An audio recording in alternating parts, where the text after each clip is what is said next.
जगन्नाथपुरी की संपूर्ण कथा। नमस्कार दोस्तों, जय जगन्नाथ भगवान। आज हम भगवान जगन्नाथपुरी की संपूर्ण कथा सुनेंगे। यह कथा केवल एक मंदिर की नहीं, बल्कि भगवान श्री कृष्ण के अनंत प्रेम, भक्ति और दिव्य लीला की कथा है। मान्यता है कि जो भक्त श्रद्धा से इस कथा को सुनता है, उस पर भगवान जगन्नाथ की विशेष कृपा बनी रहती है। राजा इंद्रद्युम्न की इच्छा। बहुत समय पहले मालवा देश में इंद्रद्युम्न नाम के एक धर्मात्मा राजा राज्य करते थे। वे भगवान विष्णु के परम भक्त थे। उनका एक ही सपना था कि वे भगवान के ऐसे दिव्य स्वरूप के दर्शन करें जो संसार में कहीं और न हो। एक दिन उन्हें पता चला कि नीलांचल पर्वत के घने जंगलों में नील माधव नाम से भगवान विष्णु की पूजा होती है। कहा जाता था कि जो भी नील माधव के दर्शन कर लेता, उसका जीवन धन्य हो जाता। यह सुनकर राजा ने अपने विश्वसनीय ब्राह्मण विद्यापति को नील माधव की खोज में भेजा। नील माधव की खोज। विद्यापति कई दिनों तक जंगलों और पहाड़ों में भटकते रहे। अंत में उन्हें एक वनवासी प्रमुख विश्ववसु मिले। विश्ववसु गुप्त रूप से नील माधव की पूजा करते थे।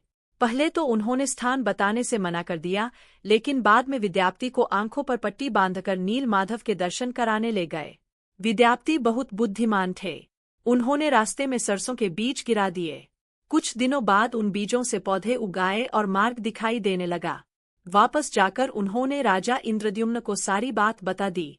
नील माधव का अंतर्ध्यान होना। राजा तुरंत विशाल सेना और भक्तों के साथ नील माधव के दर्शन के लिए निकले। लेकिन जब वे वहां पहुंचे तो नील माधव की मूर्ति अचानक अदृश्य हो चुकी थी। राजा बहुत दुखी हो गए। उन्हें लगा कि वे भगवान के दर्शन से वंचित रह गए। तब उन्होंने कठोर तपस्या आरंभ कर दी।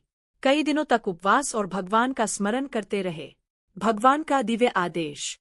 राजा की तपस्या से प्रसन्न होकर भगवान विष्णु ने स्वप्न में दर्शन दिए। भगवान बोले, हे राजन, दुखी मत हो। मैं समुद्र के किनारे दिव्य काशाय के रूप में प्रकट होऊंगा। उसी से मेरी नई मूर्ति बनवाना और भव्य मंदिर का निर्माण करना। अगली सुबह समुद्र तट पर एक विशाल दिव्य लकड़ी का लट्ठा दिखाई दिया। उस लकड़ी से अद्भुत सुगंध निकल रही थी और उस पर शंख, चक्र, गदा और पद्म के चिन्ह बने हुए थे। राजा समझ गए कि यह स्वयं भगवान की इच्छा है। विश्वकर्मा का आगमन। राजा ने कई कारीगरों को बुलाया, लेकिन कोई भी उस दिव्य लकड़ी को काट नहीं सका। तभी एक वृद्ध बढ़ी वहां पहुंचे। वास्तव में वे देवताओं के शिल्पकार विश्वकर्मा थे। उन्होंने कहा, मैं मूर्तियां बनाऊंगा, लेकिन एक शर्त है। जब तक मैं कार्य पूरा न कर लूं, कोई भी द्वार नहीं खोलेगा। राजा ने उनकी शर्त स्वीकार कर ली। अधूरी मूर्तियों का रहस्य। विश्वकर्मा बंद कक्ष में मूर्तियां बनाने लगे। कई दिनों तक भीतर से आवाजें आती रहीं। फिर अचानक आवाजें बंद हो गईं। रानी गुंडिचाई चिंतित हो गईं। उन्हें लगा कि वृद्ध बढ़ी को कुछ हो गया है। उन्होंने राजा से दरवाजा खोलने का आग्रह किया। राजा ने जैसे ही द्वार खोला, विश्वकर्मा अंतर्ध्यान हो गए। कक्ष के भीतर भगवान जगन्नाथ, बलभद्र और सुभद्रा की मूर्तियां थीं, लेकिन उनके हाथ पैर पूर्ण रूप से निर्मित नहीं थे। राजा को बहुत दुख हुआ कि उनसे भूल हो गई। तभी आकाशवाणी हुई, हे राजन, यही मेरा दिव्य स्वरूप है। कलयुग में मैं इसी रूप में पूजित होऊंगा। तब से भगवान जगन्नाथ की मूर्तियां उसी विशेष रूप में विराजमान हैं।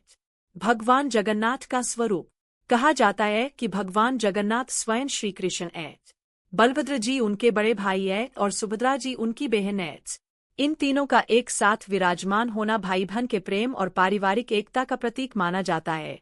रथ यात्रा की कथा। एक बार सुभद्रा जी ने द्वारका नगरी देखने की इच्छा व्यक्त की। तब भगवान श्री कृष्ण और बलराम उन्हें रथ में बैठाकर नगर भ्रमण कराने निकले।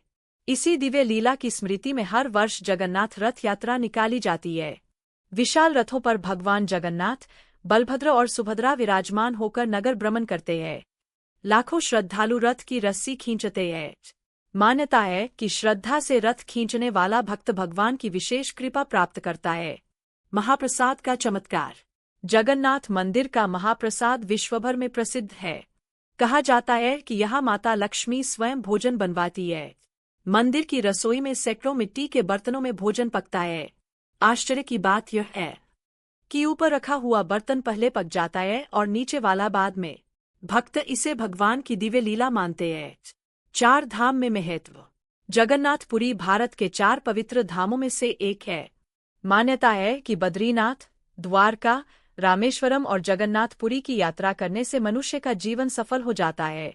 हर वर्ष लाखों श्रद्धालु यहाँ दर्शन के लिए आते हैं। कथा का संदेश। जगन्नाथपुरी की यह कथा हमें सिखाती है कि भगवान बाहरी रूप नहीं बल्कि सच्ची श्रद्धा और भक्ति देखते हैं। राजा इंद्रद्युम्न की भक्ति, विद्यापति की निष्ठा और विश्ववसु की सेवा हमें भगवान के प्रति समर्पण का मार्ग दिखाती है।